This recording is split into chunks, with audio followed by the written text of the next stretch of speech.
Hello guys, कैसे हैं आप लोग। आज की कविता पहचान क्लासेस में आपका स्वागत है। मैं थोड़ी छुट्टियों में चली गई थी, इसीलिए आपको वीडियो नहीं आ पाया। तो चलिए, अब मैं आज आई हूँ एक नए क्लास के साथ। क्षितिज भाग 1 क्लास 9 CBSE NCERT गद्य खंड में काव्य खंड हमारा समाप्त हो चुका है। अब हम कहाँ बढ़ रहे थे? गद्य खंड की तरफ बढ़ रहे थे। तो गद्य खंड में भी हम पाठ 6 में आ पहुँचे हैं। पाठ 6 प्रेमचंद के फटे जूते, जो किनकी रचना है? हरिशंकर परसाई जी की। आपने जरूर इनका नाम सुना होगा।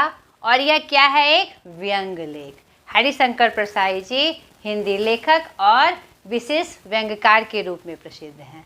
नहीं, आज के इस क्लास में हम जानेंगे लेखक परिचय, पाठ परिचय और अंत में प्रश्न अभ्यास की तरफ। तो चलिए, परसाई जी के परिचय से हम इस क्लास को स्टार्ट करें।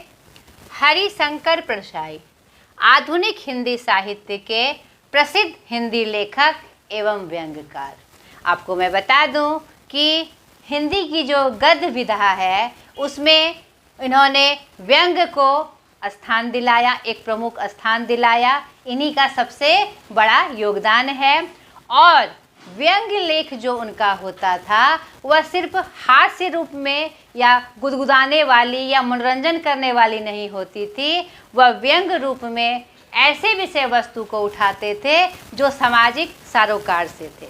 यानी कि कुछ समस्याओं को भी, चाहे वह राजनीतिक समस्या हो, चाहे वह सामाजिक समस्या हो, तो वह अपने व्यंग के माध्यम से एकदम तीखे व्यंग के माध्यम से वह सारी विषय वस्तु को सामने ले आते थे हल्के फुल्के शब्दों में। और ये इनकी विशेषता है कि छोटे छोटे क्या कहते हैं वाक्य का प्रयोग करते हुए, सरल वाक्य का प्रयोग करते हुए यथार्थ रूप से वह अपना लेखन करते हैं। उनके जितने भी रचनाएं आप ले लीजिए, भोला राम का जीव हो, उसमें जो विभागीय रूप है उन्होंने बड़ा ही सुंदर वर्णन किया है। उनकी कोई भी रचनाएं आप उठा के देख लीजिए तो आपको समझ में आएगा कि उनका जो लेखन है कितना यथोचित है और कितना सरल रूप से वह विषय वस्तु को रखते हैं। तो उनकी रचनाओं को पढ़ने का जो पाठक वर्ग है बहुत बड़ा है, क्योंकि उनका जो विषय वस्तु है, मैंने अभी बताया कि वह सामाजिक सरोकारों से संबंधित है। तो इनका जन्म 22 अगस्त 1922 ग्राम जमानी, जिला होशंगाबाद, मध्य प्रदेश में हुआ था। इनके पिता जुमक लालू प्रसाद जी थे और माता चंपाबाई। इनकी शिक्षा MA हिंदी तक हुई। कहाँ? नागपुर विश्वविद्यालय से। प्राथमिक शिक्षा तो उन्होंने अपने क्षेत्र में ही पाई, शुरुआती क्षेत्र जहाँ पर इनका जन्म हुआ था, प्राथमिक विद्यालय में पाई। और उच्च शिक्षा नागपुर विश्वविद्यालय से उन्होंने प्राप्त की। पेशे से वह अध्यापक थे। संपादक 1947 से उन्होंने लिखना शुरू किया और आगे देखिएगा कि 1947 में ही उन्होंने वसुधा साहित्य पत्रिका का संपादन किया और उसके वे संस्थापक भी थे। ठीक है। और लेखक के रूप में हम जान ही रहे हैं उनको। विधाएं, उपन्यास, कहानी, निबंध और व्यंग लेखन उनकी प्रमुख विधाएं थी। संपादक अभी क्लियर किया मैंने, वसुधा साहित्यिक पत्रिका, जिसके वो संस्थापक भी थे। प्रकाशन वर्ष 1947, प्रकाशन वर्ष, संस्थापन वर्ष 1947। उनकी प्रमुख रचनाएं रानी नागफनी की कहानी, तट की खोज जो कि उनका उपन्यास है, हंसते हैं रोते हैं, जैसे उनके दिन फिरे, भोला राम का जीव उनका प्रमुख कहानी संग्रह है। और जैसे उनके दिन फिरे बाल कहानी है ये। ठीक है, बाल साहित्य से जुड़ी हुई है।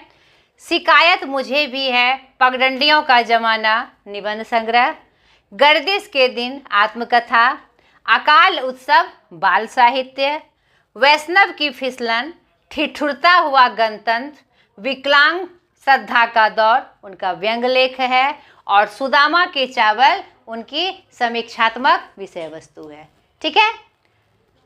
उनको साहित्य में प्रमुख योगदान के लिए बहुत सारे पुरस्कार और सम्मान भी प्राप्त हुए, जिनमें साहित्य अकादमी पुरस्कार 1982 किस लेखन पे? विकलांग श्रद्धा का दौर जो व्यंग लेख है उनके लिए उनको प्राप्त हुआ। उनके अलावा शरद जोशी सम्मान शिक्षा सम्मान जो मध्य प्रदेश सरकार द्वारा देय है वह भी उनको प्राप्त हुआ। इनका निधन 10 अगस्त 1995 72 वर्ष की अवस्था में हुआ, उम्र 72 वर्ष, जबलपुर मध्य प्रदेश में। ठीक है, ये इनका शॉर्ट लेकिन संपूर्ण परिचय था। अब चलिए पाठ परिचय के माध्यम से हम जाने कि उन्होंने ये प्रेमचंद के फटे जूते के माध्यम से कौन सी बात या कौन सी विषय वस्तु की तरफ हमारा इशारा कर रहे हैं। और मैंने आपको बताया कि बहुत ही गंभीर लेखक थे। उनका विषय वस्तु व्यंग्य था, लेखन की जो उनकी विधा थी व्यंग्य में, लेकिन व्यंग्य में वो ऐसी ऐसी विषय वस्तु को उठाते थे जिसका सीधा संबंध हमसे खुद से होता था, नहीं यानी समाज से होता था। तो चलिए पाठ परिचय की तरफ चलें। आइए अब पाठ के माध्यम से हम देखें कि हरिशंकर परसाई जी कौन सी बात ये व्यंग्य इस निबंध में हमें बता रहे हैं। तो चलिए पाठ की तरफ। प्रेमचंद के फटे जूते, यह जो शीर्षक निबंध है, परसाई जी ने इसमें प्रेमचंद की जो व्यक्तित्व की सादगी है वह तो बताया ही है, साथ ही साथ एक रचनाकार की अंतर्भेदी सामाजिक दृष्टि का विवेचन करते हुए आज की दिखावे की प्रकृति एवं अवसरवादिता पर व्यंग किया है। और आज हम पाते हैं कि हम क्या हो गए हैं, दिखावे की प्रवृत्ति में ज़्यादा विश्वास करने लगे हैं। तो यहाँ पर प्रेमचंद के फटे जूते के माध्यम से वह हमें मतलब बड़े ही सुंदर शब्दों में, बड़े ही सीधे साधे शब्दों में इस बात को स्पष्ट कर रहे हैं। और आज की जो हमारी जो आकुलता है दिखावेवाद की और अवसर की यानी मौका का फायदा उठाने की बात, वह स्पष्ट रूप से यहाँ पर चिन्हित होती नजर आ रही है। और यह एक बहुत बड़ी समस्या है। अगर इस पे कंट्रोल ना किया जाए, इस पे अगर इसका संतुलन बिगड़ जाए तो क्या होगा, आने वाली पीढ़ी के पास अच्छा मैसेज नहीं जाएगा, क्योंकि यह दिखावे की प्रवृत्ति लगातार बढ़ रही है। हम इस अंधाधुंध रूप में एकदम विकल हो गए हैं, कितना हम दिखावा कर सके, और प्रकृति के साथ हमारा जो संबंध है वह टूटता जा रहा है। और जो सादगी हमारे हिंदुस्तान की पहचान है और वह धूमिल होती जा रही है।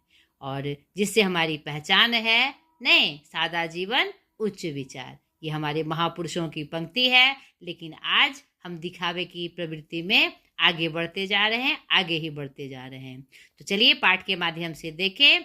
यह पाठ सर्वप्रथम मैं आपको कहूँगी, इस पाठ को अच्छे से पढ़िए ताकि इसमें कही हुई बातों का आपको ज्ञान हो और जो विषय वस्तु है उसकी आपको जानकारी प्राप्त हो, और किस घटनाक्रम के माध्यम से यह बात वो स्पष्ट कर रहे हैं यह आपको स्पष्ट जानकारी हो। तो इसकी शुरुआत प्रेमचंद्र जी के को याद करते हुए कवि कह रहे हैं, लेखक कह रहे हैं परसाई जी कि प्रेमचंद्र का चित्र मेरे सामने आता है, पत्नी के साथ फोटो खिंचा रहे हैं। यहाँ पर एक घटनाक्रम का वह जिक्र कर रहे हैं कि वह फोटो खिंचा रहे हैं अपनी पत्नी के साथ, कोई दिखावा नहीं, कनपटी उनका जो व्यक्तित्व है उनका वो वर्णन कर रहे हैं। कनपटी चिपकी हुई, गालों की हड्डियां उभरी हुई, घनी मूछें, चेहरे पर भरा भरा बतलाती हुई मुंह पे, और पाँवों में कैनवस के जूते हैं जो उस जमाने में चलते थे, जिनके बंद बेतरतीब बंधे हैं, जो उनकी जो लैस है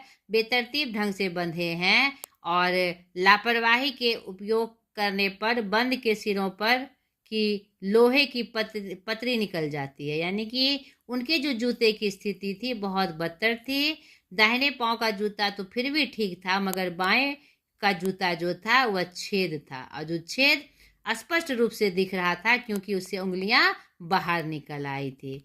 तो यहाँ पर कवि इस घटनाक्रम को एक बहुत ही गंभीर विषय से जोड़ते हुए बता रहे हैं कि मेरी दृष्टि इस जूते पर अटक गई। इतना बड़ा आदमी जिसे कथा सम्राट कहा जाता है, नहीं हिंदी साहित्य के अमूल्य निधि से जिसका परिचय हम जानते हैं, प्रेमचंद के का नाम आते हैं गोदान, कर्मभूमि, गवन, क्या कहते सेवा सदन आदि कितनी सारी कहानियां हमारे अंतर्मन में आ जाती है, और दिखता है कि साहित्य से उनकी लेखनी से साहित्य भरा पूरा है। लेकिन उसका ये व्यक्तित्व, उसके पास एक जूते भी नहीं हैं, और इतनी लापरवाही कैसे हो सकती है कि फोटो खिंचाने में उसका वह ध्यान ना दे, इतना बड़ा व्यक्तित्व का स्वामी इस पर ध्यान ना दे। इसी घटनाक्रम को आगे बढ़ाते हुए लेखक स्पष्ट कर रहे हैं और यह दिखा रहे हैं कि इतना बड़ा व्यक्तित्व का आदमी कितनी सादगी से है।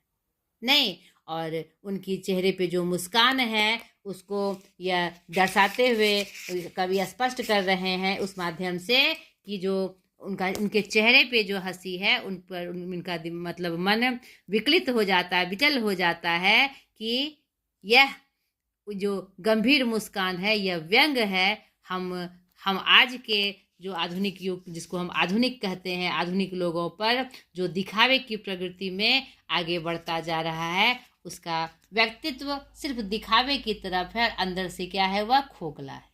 नहीं, इतना बड़ा कथा सम्राट, इतने बड़े व्यक्तित्व का स्वामी में बिल्कुल भी दिखावा नहीं, फिर भी होठों पर हंसी है, एक व्यंगपूर्ण मधुर हंसी, जो शायद यह साबित कर रही है कि किस चीज का दिखावा, हम जो है हम ही रहते हैं। नहीं, उसके लिए दिखावे की आवश्यकता नहीं है। क्या दिखाना, किसको दिखाना?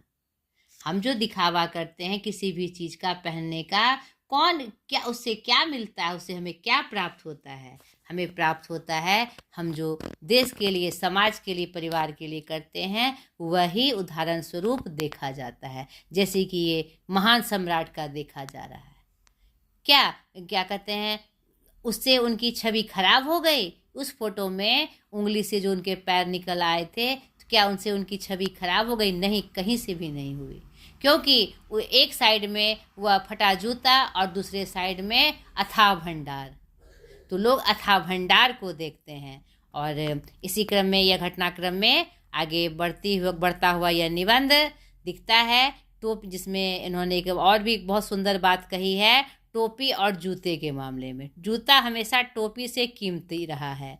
नहीं, अब तो जूते की कीमत और बढ़ गई है। एक जूते पर 2500 टोपियाँ न्यौछावर होती है। मतलब क्या? इसका क्या मतलब है कि जूते चाहे कितने भी कीमती हो जाए, वो पैरों में पहने जाते हैं, और टोपियाँ सर का ताज होती है। नहीं, लेकिन हम देखते हैं कि जूते महंगे होते हैं और टोपियाँ क्या होती है, सस्ती होती है। तो यह हमारी कौन सी प्रवृत्ति है? यह कौन सी प्रवृत्ति को दिखाता है? ये किस में शान होनी चाहिए? टोपी में शान होनी चाहिए, पगड़ी में शान होनी चाहिए, ताज पे शान होनी चाहिए, लेकिन हम जूते पे शान दिखाते फिरते हैं, मांग कर, दिखावे कर, बड़े से बड़े मतलब जूते पहनने के लिए भी हम क्या करते हैं, एक दूसरे से प्रतियोगिता करते हुए नजर आते हैं। यह दिखावे की प्रवृत्ति कहाँ से आ गई? नहीं, आगे इसी क्रम में यह निबंध आगे बढ़ती है। नहीं, तुम फटा जूता बड़े ठाठ से पहने हो। और इसी क्रम में एक घटना आई है कि हम क्या कहते हैं, जो उनका फटा जूता था, क्या घिस गया था उनका? नहीं, वह घिसा नहीं था। घिसता तो हम लोग का जूता है, जो कि ऊपर से ठीक ठाक दिखाई पड़ता है, लेकिन अंदर से वह घिसा हुआ रहता है, जिससे हमारी उंगलियां भी छिल जाती है। लेकिन फिर भी दिखावे की प्रवृत्ति में हम वो नहीं दिखा पाते, हम उसे ऊपर से क्या दिखाते हैं, ठीक ठाक दिखाते हैं। और प्रेमचंद जी का जो जूता है, वह घिस कर नहीं टूटा, वह बेड़ियों को तोड़ते हुए फटा है, और उसने चुनौतियों को सामना करते हुए, ठोकर मारते हुए उनका फटा हुआ है। नहीं, इसलिए फिर निबंध आगे बढ़ती है। नहीं, मुझे लगता है उसमें कुछ उनके जो संकलन है, जो कथा है, उसका उदाहरण देते हुए लेखक उनकी अपनी बातों को आगे बढ़ाते हैं, और अंत में यह स्पष्ट करते हैं कि यह जो हमारी जो दिखावे की प्रवृत्ति है, इसमें कुछ नहीं रखा है। आज जो हम अवसरवादी हो गए हैं, मौका का फायदा उठाने वाले हो गए हैं, अपने संबंधों को भूल गए हैं, यह हमारी असली पहचान नहीं है। नहीं, चलने से जूता घिसता है, फटता नहीं। तुम्हारा जूता कैसे फट गया? नहीं, मुझे लगता है तुम किसी सख्त चीज से ठोकर मारते रहे हो। कोई चीज जो परत पर परत सदियों से जम गई है, उसे शायद तुमने ठोकर मार मार कर अपना जूता फाड़ लिया। कोई टीला जो रास्ते पर खड़ा हो गया था, उस पर तुमने अपना जूता आजमाया। यानी कि उस जूते में भी उनका शान बरकरार है, क्योंकि उन्होंने बेड़ियों को तोड़ा, समाज में जो कुप्रथाएं थी, जो रीतियां थी, उनका उन्होंने खंडन किया और समाज में एक नाम कमाया।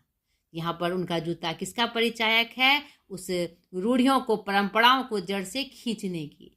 उन्होंने जो किसान की दुर्दशा का चित्रण किया है, और असली किसान का चेहरा हमें प्रेमचंद की रचनाओं से पता चलता है। नहीं, आज भी हम जब उनकी रचनाओं को पढ़ते हैं तो उनका दर्द हमें महसूस होता है। उन्होंने वो दिखाया। तो यहाँ पर इसका परिचायक है उनका जूता।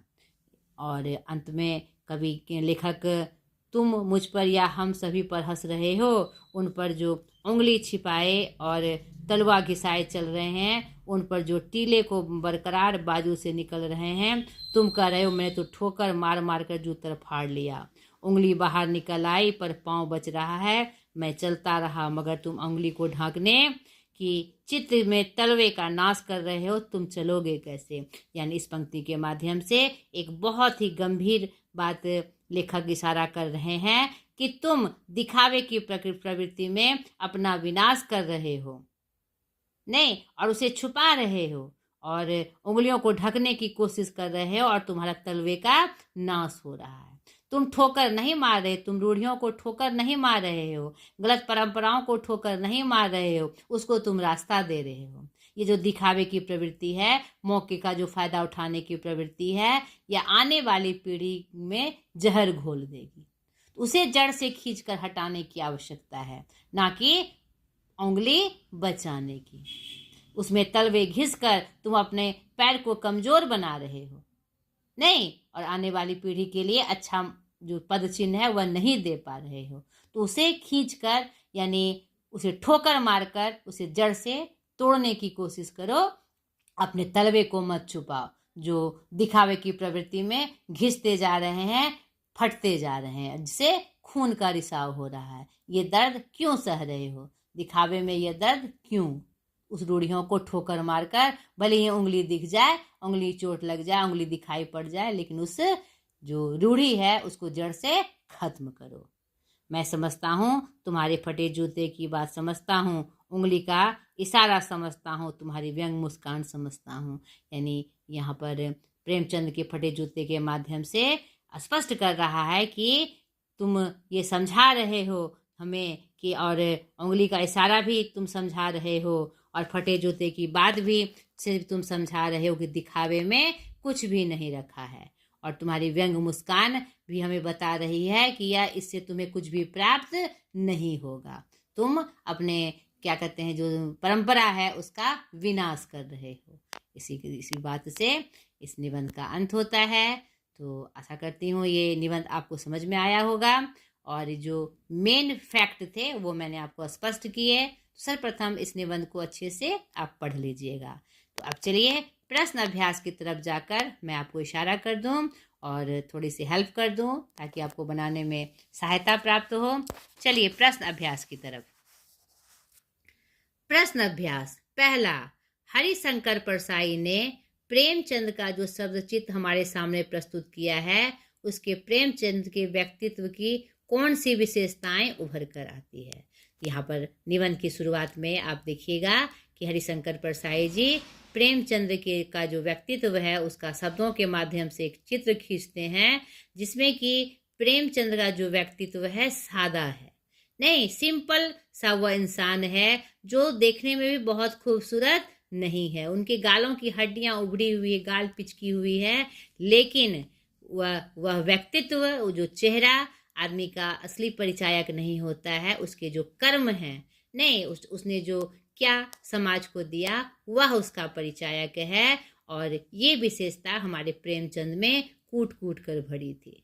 उन्होंने उनके व्यक्तित्व के माध्यम से लेखक यह भी दर्शाते हैं कि उनका जो व्यक्तित्व था, इतना उसके चेहरे में आकर्षण हो ना हो, लेकिन अपने व्यक्तित्व से उन्होंने स्पष्ट कर दिया कि रूढ़ियों को खत्म करने के लिए, गलत परंपराओं को खत्म करने के लिए मजबूत इरादा होना चाहिए, नहीं, और हमारे अंदर वह आत्मशक्ति होनी चाहिए, चाहे वह कलम के माध्यम से हो, हम समाज की रूपरेखा को बदल सके, जो हमारे प्रेमचंद जी में भरपूर थी। ठीक है। दूसरा, सही कथन के सामने सही का निशान लगाइए। बाएं पांव का जूता ठीक है मगर दाहिने जूते में बड़ा छेद हो गया है जिसमें से उंगली बाहर निकल आई है। तो हमने देखा कि नहीं, दाएं पैर का जूता ठीक है, बाएं पैर में छेद हो गया, तो ये गलत है। लोग तो इत चुपड़कर फोटो खिंचाते हैं जिससे फोटो में खुशबू आ जाए।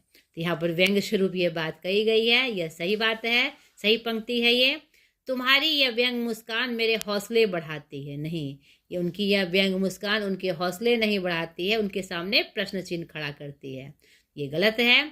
घ नंबर, जिसे तुम घृणित समझते हो उसकी तरफ अंगूठे का इशारा करते हो। यह पंक्ति क्या कहते हैं अपने गलत है, क्योंकि यह पंक्ति इस रूप में नहीं आई है। यहाँ पर देखिए ये पंक्ति आई है कि तुम्हारी यह पाँव की उंगली मुझे संकेत करती सी लगती, जिसे तुम घृणित समझते हो उसकी तरफ हाथ की नहीं, उसकी तरफ हाथ की नहीं पाँव की उंगली से इशारा करते हो। यहाँ पर ये पंक्ति आई ही है, तो ये पंक्ति भी गलत होगी। तीसरा, अब हम देखें तीसरा प्रश्न, नीचे दी गई पंक्तियों में निहित व्यंग को स्पष्ट कीजिए। जूता हमेशा टोपी से कीमती रहा है, अब तो जूते की कीमत और बढ़ गई है और एक जूते पर 2500 टोपियां न्योछावर होती है। यहाँ पर परसाई जी ने व्यंग स्वरूप हमारी जो प्रवृत्ति है उसका चित्रण किया है कि जूता पैर में पहनी जाती है नहीं, और टोपी सर का ताज होती है, सर पर पहनी जाती है, जो हमारे मतलब मान को दिखाती है। लेकिन हम पाते हैं कि जूता हमेशा टोपी से क्या है, कीमती रहा है। यानी हमारी जो प्रवृत्ति हो गई है जूते घिसने की हो गई है, यानी जूते चाटने की हो गई है। हम बड़े बड़े पदाधिकारियों के जूते चाटते हैं और जो अपनी मान है, अपनी टोपी की इज्जत नहीं बचाते। हमारा जो टोपी मान है उस हम उनके कदमों पे रख देते हैं। उसी क्रम में यह पंक्ति आई है कि जूते की कीमत अब और बढ़ गई है, यानी बड़े बड़े अधिकारी जो अपने हमें जूते के अंदर दबा के रखते हैं और हम दबकर रहते भी हैं, यानी जूते की कीमत बढ़ गई है और उस पर 2500 टोपियाँ न्योछावर है और अपने टोपियों को, अपने मान को हम उसके अंदर दबाने के लिए तत्पर से दिखाई पड़ते हैं। ठीक है। ख नंबर, तुम पर्दे का महत्व ही नहीं जानते, हम पर्दे पर कुर्बान हो रहे हैं। यहाँ पर क्या कहते हैं, बहुत ही सुंदर पंक्ति परसाई जी की कि तुम आपका वो प्रेमचंद्र पे संबोधित करते हुए कि तुम पर्दे का महत्व ही नहीं जानते, हम पर्दे पर कुर्बान हो रहे। यह पंक्ति इस संदर्भ में आई है। देखिए यहाँ पर, मेरा जूता भी कुछ अच्छा नहीं है। उसी क्रम में आगे बात बढ़ते हुए मतलब उंगली बाहर नहीं दिखेगी, तुम्हारी क्या कहते हैं, क्या है, उंगली दिखती है पर पाँव सुरक्षित है, मेरी उंगली ढकी है पर पंजा नीचे घिस रहा है, तुम पर्दे का महत्व ही नहीं जानते, हम पर्दे पर कुर्बान हो रहे हैं। यानी हमारे अंदर कितना भी कष्ट हो रहा है हम उसे दिखा नहीं पा रहे हैं, समझ नहीं पा रहे हैं और दिखावे की प्रवृत्ति में, पर्दे की आड़ में हम रो रहे हैं, बिलख रहे हैं। तुमने सामना किया क्या कहते हैं आने वाली रूढ़ियों का, परंपराओं का, लेकिन हम दिखावे की प्रवृत्ति में अपने आप को ही विनष्ट कर रहे हैं। इसी क्रम में यह पंक्ति आई हुई है। आगे देखिए, ग नंबर क्या है, जिसे तुम घृणित समझते हो उसकी तरफ हाथ की नहीं पाँव की उंगली से इशारा करते हो। तो यह पंक्ति बहुत ही सुंदर तरीके से आई है। यहाँ पर क्या कहते हैं, प्रेमचंद्र जी के माध्यम से वह बहुत ही मतलब कि गंभीर बात वो हमें बता रहे हैं, हमें इशारा कर रहे हैं।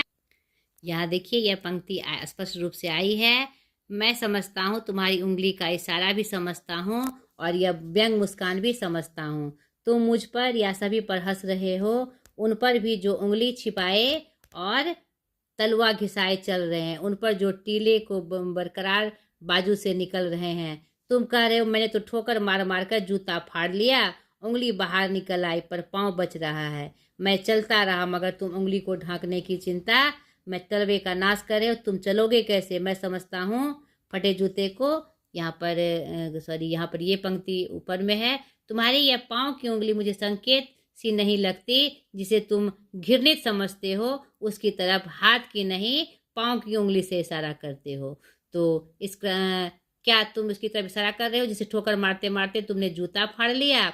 यानी इसमें यह व्यंग निहित है कि जिसे तुम घृणित समझते हो उसकी तरफ हाथ की नहीं पाँव की उंगली से इशारा करते हो। यानी जो समाज में हमारे लिए घृणित है उसे हमें ठोकर मारनी चाहिए, उसकी तरफ पांव दिखाना चाहिए, ना कि हाथ जोड़कर उसका साथ देना चाहिए, उसकी हाँ में हाँ मिलाना चाहिए। यहाँ इस बात पे व्यंग किया गया है। और यहाँ उन्हें क्या कहते हैं, उन्हें संबोधित करते हुए, प्रेमचंद जी को संबोधित करते हुए लेखक कह रहे हैं कि तुम जिसे घृणित समझते हो उसकी तरफ हाथ की नहीं पाँव की उंगली से इशारा करते हो, ताकि उसे उसकी औकात समझ में आ जाए कि तुम्हारा स्थान यही है। लेकिन हम आज दिखावे की प्रवृत्ति में उसके क्या कहते हैं, हाथ जोड़े उसकी विनती करते हुए नजर आते हैं और उसे उसकी औकात नहीं समझाते, ऊपर से हम उसके ही तलवे चाटते हुए नजर आते हैं। ठीक है, इस बात का इशारा किया गया है। 4 नंबर देखिए, पाठ में एक जगह पर लेखक सोचता है फोटो खिंचाने की कि अगर यह पोशाक है तो पहनने की कैसी होगी, लेकिन अगले ही पल वह विचार बदलता है कि नहीं, इस आदमी की अलग अलग पोशाकें नहीं होगी। आपके अनुसार इस संदर्भ में प्रेमचंद के बारे में लेखक के विचार बदलने की क्या वजह हो सकती है? हाँ, यह जब आप निबंध पढ़ेंगे तो देखिएगा कि यहाँ पर लेखक ने एक जगह लिखा है फोटो खिंचाने की अगर यह पोशाक है तो पहनने की कैसी होगी। यानी शुरुआत में उनका ध्यान करते हुए वह निबंध लिखते हैं कि वह फोटो खिंचाने शायद अपनी पत्नी की जिद से फोटो खिंचाने आए हैं, जिसमें इनकी जो पोशाक है बहुत सुंदर नहीं है, साधारण से साधारण है। तो वह कहते हैं कि जब फोटो खींचने के लिए वह यह पोशाक पहन रहे होंगे तो वह घर में कैसे पहनते होंगे, यानी आम दिनों में वह कैसे ही पहनते होंगे। लेकिन अगले ही पल वह विचार बदलता है कि नहीं, इस आदमी की अलग अलग पोशाकें नहीं होंगी। यहाँ पर व्यंग्य स्वरूप लेखक यह बता रहे हैं कि यह आदमी देखकर अपना लिबास नहीं बदलता, यानी अपना चेहरा नहीं बदलता। यहाँ पोशाक चेहरे का प्रतिबिंब है, प्रतीक है कि उसकी जैसे यह दिख रहा है यह इंसान ऐसा ही था, इसमें कोई दिखावा नहीं था, कोई बनावटी रूप नहीं है। लेकिन आज हम क्या करते हैं, अलग अलग परिवेश में अलग अलग रूप हमारा दिखाई पड़ता है, अलग अलग रूपों में हम सामने आते हैं और पोशाक दर पोशाक हम बदलते रहते हैं। नहीं, मुंह में राम बगल में छुरी वाली हमारी स्थिति आ गई है। उसी की तरफ लेखक व्यंग करते हुए नजर आ रहे हैं।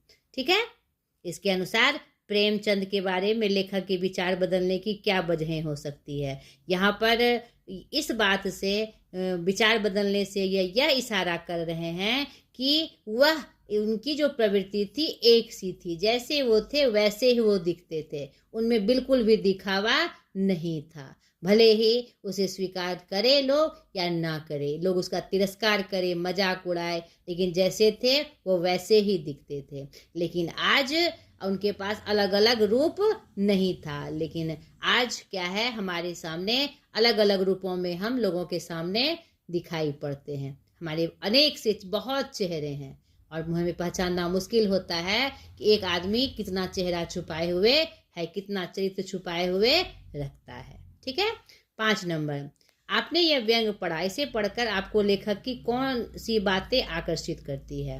तो यहाँ पर मैं अपना संदर्भ बता रही हूँ कि मैंने जब इस व्यंग को पढ़ा तो मुझे लेखक की जो बात है कि उन्होंने जो इशारा किया है तो उन्हें यह पता है कि अगर यह प्रवृत्ति हमारी बरकरार रही तो आने वाली पीढ़ी के लिए बिल्कुल गलत होगी। तो यहाँ पर लेखक की जो अग्र सोची स्वभाव है वह मुझे आकर्षित करती है कि लेखक अब मतलब कि इतनी गंभीर समस्या को हल्के फुल्के शब्दों में हमारे सामने लाते हैं और जो हम लगातार कर रहे हैं और जिसकी तरफ हमारा ध्यान नहीं जाता है, इस व्यंग को पढ़ने से हमारे मन में एक बात ये बात जरूर आती है कि यह क्या हो रहा है, हम किस परंपरा को आगे बढ़ा रहे हैं, कौन सी प्रवृत्ति के अंधी दौड़ में हम शामिल हो गए हैं।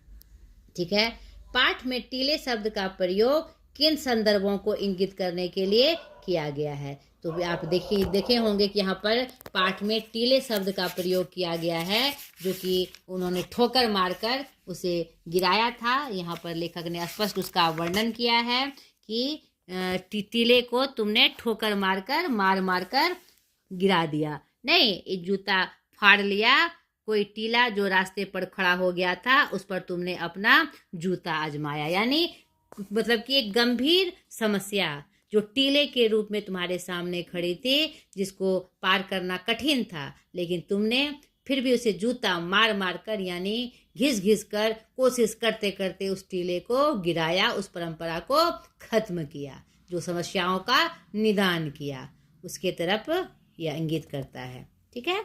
रचना और अभिव्यक्ति।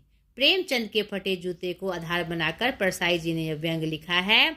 आप भी किसी व्यक्ति की पोशाक को आधार बनाकर एक व्यंग लिखिए। तो ये आपके लिए एक्टिविटीज़ है, आप जरूर कोशिश करिए कि ऐसी कोई बात, चाहे वह पॉजिटिव वे में नहीं, उस बात से क्या संदेश आप समाज को दे सकते हैं उस पोशाक के माध्यम से, चाहे वह दिखावे वाली हो, चाहे सिंपल हो, चाहे सही रूप में हो, आप क्या मैसेज सही रूप से आप समाज को दे सकते हैं। अगर ऐसा हो पाए तो जरूर लिखिएगा। आपकी दृष्टि में वेशभूषा के प्रति लोगों की सोच में आज क्या परिवर्तन आया है? आज का जो समाज है वह दिखावे में व्यस्त है। आज वह जितना समृद्ध वेशभूषा पहनेगा, लोग सोचेंगे कि वह उतना ही बड़ा आदमी है, जो कि गलत है। नहीं, हमारी पहचान हमारी सादगी में होती है। झूठ मूठ के दिखावे से सब कुछ बिगड़ जाता है, सब चीज़ का संतुलन बिगड़ जाता है, आर्थिक रूप से भी, सामाजिक रूप से भी, और दिखावे की होड़ में हम अपना विनाश कर बैठते हैं। ठीक है। तो ये आपका प्रश्न अभ्यास भी यहाँ पर हमने खत्म किया। आगे देखिए, भाषा अध्ययन। पाठ में आए मुहावरे छांटिए और उनका वाक्यों में प्रयोग करिए।